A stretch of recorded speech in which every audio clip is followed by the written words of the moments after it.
चन्द्रमाको चोरी। एक समयको कुरा हो, एउटा सानो गाउँ जुन पहाड र नदी नालाहरूले सजिएको थियो।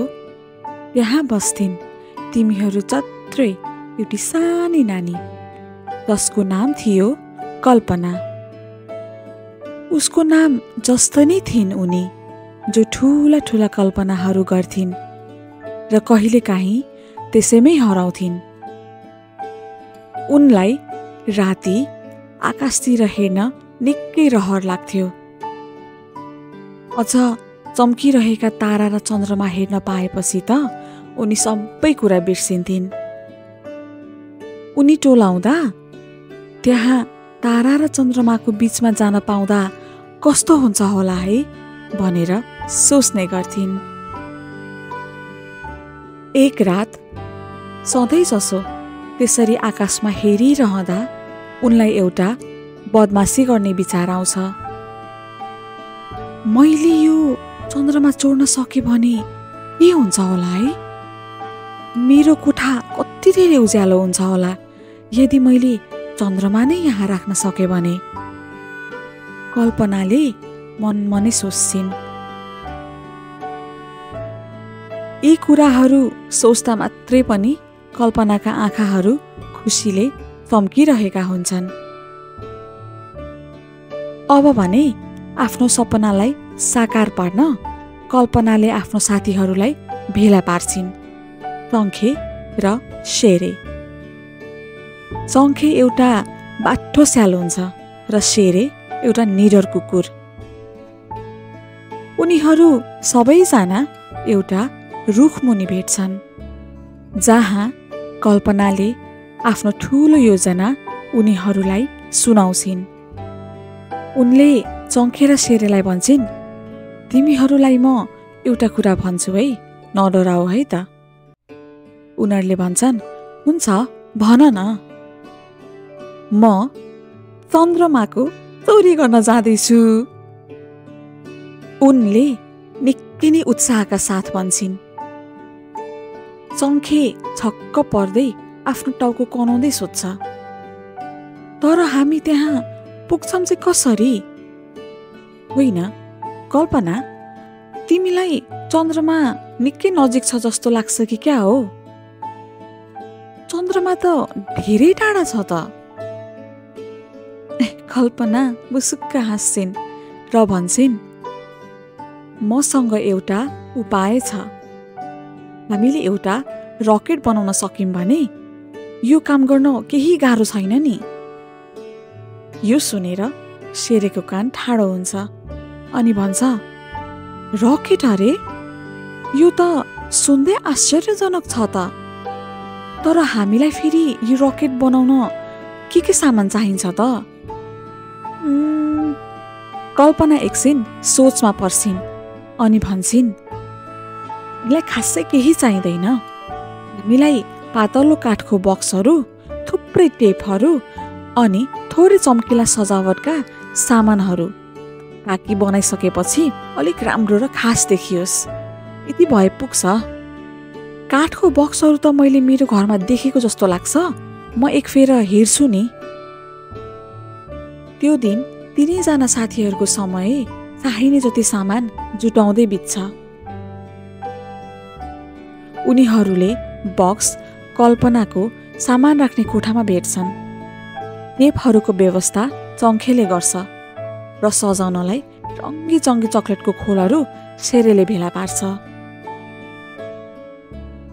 उनीहरू सबैजना हाँस्दै कुरा गर्दै सँगै काम गर्न थाल्छन् र यस्तो रकेट जहाज बनाउँछन् कि सायद त्यो गाउँमा पहिले कसैले देखेको हुँदैन।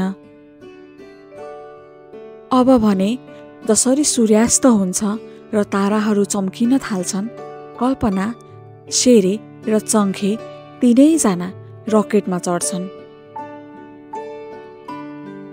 कल्पना कप्तान सिटमा बस्छिन् भने चङ्खे रकेट चलाउँदा नियन्त्रण गर्ने कुराहरूमा ध्यान दिन थाल्छ र शेरे चाहिँ भोक लागेमा सबैजनालाई खाजा बाँड्न भनेर बस्छ। किनभने हरेक साहसिक काम गर्न जाँदा खाजा त खानै पर्यो नि, होइन र? के हामी उड्न तयार छौँ त? कल्पनाले सबैजनालाई उत्साहका साथ सोध्छिन्। सबैजनाले एकैसाथ तयार छौँ भन्छन्। उनीहरू सबैजनाको मुटु खुसीले एकदम ढुकढुक भइरहेको हुन्छ। 1 2 3 बुम! रकेट पड्केर माथि उड्न थाल्छ। जति जति रकेट उडेर माथि गइरहेको हुन्छ, कल्पनाको खुसीको सीमा हुँदैन। उनीहरू बादलहरूलाई छेड्दै चम्किला ताराहरू हेर्दै अन्त्यतः चन्द्रमामा पुग्छन्। उनीहरू रकेट जहाजबाट बाहिर निस्कन्छन् र वरिपरि हेर्न थाल्छन्। चन्द्रमा नजिकैबाट हेर्दा त झन सुन्दर रहेछ। रातलाई शीतलता दिँदै अझै धेरै चम्किरहेको थियो। जसरी उनीहरू वरपर हेरेर रमाइरहेका थिए, उनीहरूलाई केही कुरा अलिक अनौठो लाग्न थाल्छ। उनीहरूले थाहा पाउँछन् कि चन्द्रमा त एउटा चम्किलो भूमि मात्र नभएर यो त मिठो चकलेटले पनि पो बनेको रहेछ। आहा, चकलेटको चन्द्रमा! शेरे मक्ख पर्दै उफ्रिन्छ। यो सबै कुरा देखिरहँदा पनि कल्पनालाई भने विश्वास लागिरहेको हुँदैन र भन्छन्, खै अलिकति खाएर हेरौँ त। चकलेट लिनलाई उनी हल्का अगाडि बढिरहेकी हुन्छन्। त्यत्तिकैमा चन्द्रमा हल्का हल्लिन थाल्छ र अचानक सुमधुर आवाजमा कसैले बोलेको सुनिन्छ, मेरो चकलेट चोर्ने हिम्मत कसले गर्यो? तीनैजना साथीहरू एकछिन त डरले एकटक भएर उभिन्छन् र बिस्तारै पछाडि फर्केर हेर्न खोज्छन्। पछाडि फर्केर हेर्दा त एउटा ठुलो तर माया लाग्दो भालु उनीहरूलाई हात हलाउँदै आइरहेकी हुन्छन्, जसको नाम थियो पूर्णिमा र उनी चन्द्रमाको रक्षक हुन्छन्। हामीलाई त बस एउटा सानो चन्द्रमाको टुक्रा चाहिएको थियो, कल्पनाले हल्का भकभकाउँदै अप्ठ्यारो मान्दै भन्छन्। पूर्णिमा हाँस्छिन् र भन्छन्, तिमीहरूको जिज्ञासा म बुझ्छु नानी हो, तर चन्द्रमा एकदमै विशेष हुन्छ। यो रातमा चम्किन्छ ताकि सबैजनाले यसको सुन्दरता देखुन् र आनन्द लिउन् भनेर। यदि तिमीले सानो पनि टुक्रा लग्यौ भने चन्द्रमाको उज्यालोपनमा थोरै कमी आउँछ, जसकारण उही बच्चाहरूले फेरि यसलाई हेरेर आनन्द लिन सक्दैनन्। के तिमी यही चाहन्छौ त कल्पना? पूर्णिमाले कल्पनालाई सोध्छिन्। यो कुराले कल्पनाको मुटु छुन्छ। उनले सोचेको पनि हुन्नन् कि उनले चन्द्रमा चोर्न खोज्दा अरू सबै बच्चाहरूलाई कति असर गर्छ भनेर। मलाई माफ गरिदेऊ पूर्णिमा, मैले स्वार्थमा आएर आफ्नो लागि मात्र सोच्न पुगेछु। म कहिले पनि चाहदिनँ कि मेरो कारणले अरूलाई समस्या आओस् भनेर। मलाई त बस आफ्नो लागि एउटा सानो उपहार मात्र चाहिएको थियो। पूर्णिमाले टाउको हल्लाउँदै भन्छन्, मैले तिमीले भनेको कुरा बुझे कल्पना, तर उपहार भनेको त आफूमा मात्र सीमित नभएर अरूलाई बाँड्ने कुरा हो नि, होइन र?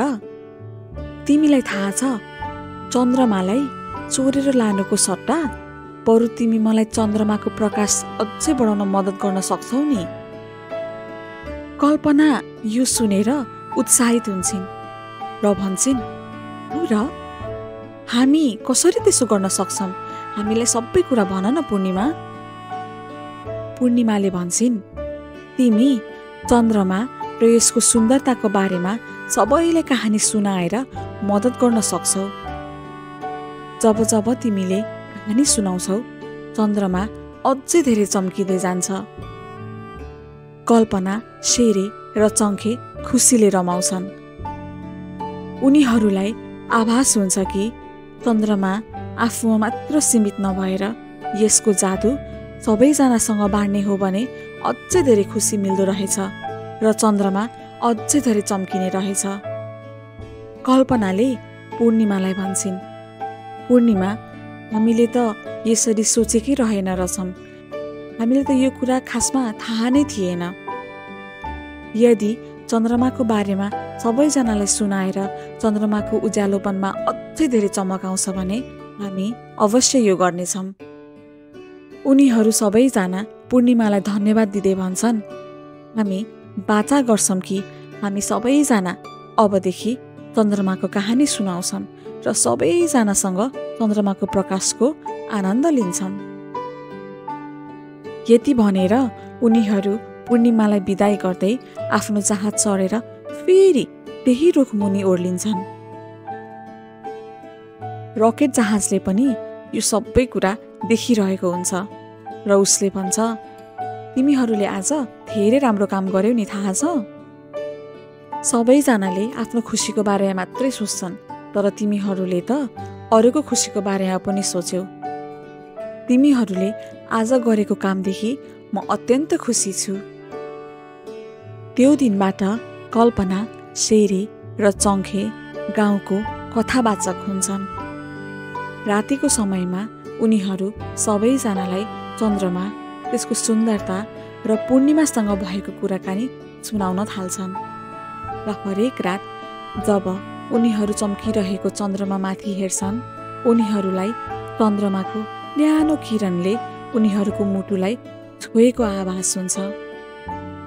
किन यो पल उनीहरूलाई एकदमै जादुमय लाग्ने गर्छ र त्यसै गरी सबै बच्चाहरूलाई शीतलता दिँदै चन्द्रमा सधैँ आकाशमा चम्किरह्यो। यो कहानीबाट हामी के सिक्छौँ थाहा छ नानी बाबु हो? स्वार्थमा आएर कहिले गलत काम गर्नु हुँदैन र खुसी भन्ने कुरा सबैजनासँग बाँड्नुपर्छ अनि आफूलाई अझै धेरै खुसी मिल्छ। अब हामी भेट्छौँ अर्को कहानीमा, है त?